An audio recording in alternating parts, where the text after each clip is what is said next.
Tape has just released Arc 9 Chapter 29, and this video will be a summary of the chapter. Highly recommend you check out my Arc 9 Chapter 28 summary. Anyways, let's begin. A clashing of powers. As the legend unfolded, Hankl was ejected from the back of the dragon. When he initially rode on the dragon, the wind would not affect him, but now he did not have that luxury, and he was blown away from the stage. The battle between Wilhelm and the divine dragon enamored Hankl. He could not take his eyes away from it. Everything about the sword demon, the slashes, the parries, the balance, the weight shifts, all showed that he was the strongest swordsman Hankl knew. He didn't blink, he couldn't breathe, his heartbeat annoyed him, he was captivated. The sword demon's ferocity became skill, skill became technique, technique became legend, allowing him to fight equally with the divine dragon. In Wilhelm's current form, as he battled the divine dragon, Hankl glimpsed countless battlefields. He saw the youthful Theresia van Astria crossing blades with him at the Watergate City. He saw him swinging his sword on the plains, facing the mighty white whale that took his wife.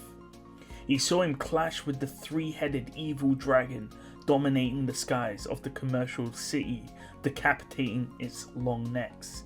He saw him confront the Empire's strongest, the Eight Arms Kurgan, and etch his name in history in that same city. He saw him in the royal castle of Lagunica taking the sword from Theresia van Astria, the former sword saint. He saw him in the demi-human war, drenched in blood as he felled countless enemies, becoming known as the sword demon. Hankl now saw, in Wilhelm's form, the greatest wielder of the sword who had brought victory on countless other battlefields. And at the same time, he understood, at this rate, the divine dragon would lose. This is bad, Hankl said.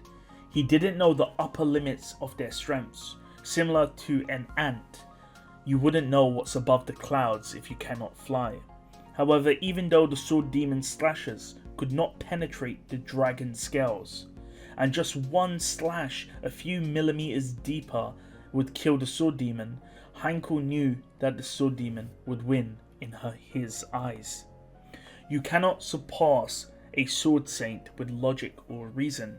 Therefore, the sword demon who once defeated the sword saint exists beyond even that logic and reason. Hankl could not accept the scenario. Hankl envisioned that should the divine dragon fall there, Wilhelm would then go on to challenge the current sword saint Reinhard and defeat Reinhard in battle. There were many obstacles, for example, such as the Witch of Envy. However, with the pure and clear sword of the sword demon, he could not bring back Luana. Hankl, Wilhelm states. Standing ahead of Hankl was the back of the sword demon, blood bubbling from his wounds. Your way won't bring back Luana. Hankl gripped his sword, blown away by the wind, scorched by the dragon breath, hit by falling objects. He continued walking, stained in blood and dirt. Hankl walked and walked until he stabbed his father in the back, piercing him with the sword known as Astria. Hankl then proceeded to strengthen his grip so Wilhelm could not turn around. If he tried to turn around, he would slash himself on the sword. Hankl must not let him speak. After all, even if the sword demon said he could do it, to cut away a path, in reality, Luana would not be in that future. And if she could not be saved, Hankl could not be saved. I told you before, I am the one that has to do it. He hated his voice. He choked out like a sob when he said it, but he had to say it. A voice called out, Hankl. Hankl looked forwards and saw Wilhelm facing him, meaning that Wilhelm turned his body around, which forced the sword to cut him and be pulled out from his body. A rattle erupted from Wilhelm's body, damaged from the fight with Ye Tenzin, and then with the divine dragon, and now from Hankl. Wilhelm crumpled as the sword was no longer propping him up, and Hankl reached out to grab his father before he fell. However, Wilhelm grabbed Hankel's arm and told him to wake up. Was he going to lecture him? Tell him that Luana wouldn't approve? Hankl knew that Luana wouldn't be happy. She would be mad and might even abandon him, but as long as the world was reflected in her blue eyes, that would be fine. Even if the name Hankl was the most despicable name for a man in her mind, that would be fine for Hankl. "You're wrong," Wilhelm says. Hankl had seen that expression before.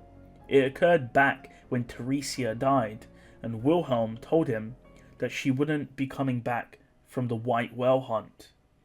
With that face, Wilhelm says, "No matter whose hatred you earn, Reinhard will not give up being the Sword Saint." Just like back then, Hankel's heart was struck with the most devastating words possible. And with that, the chapter ends.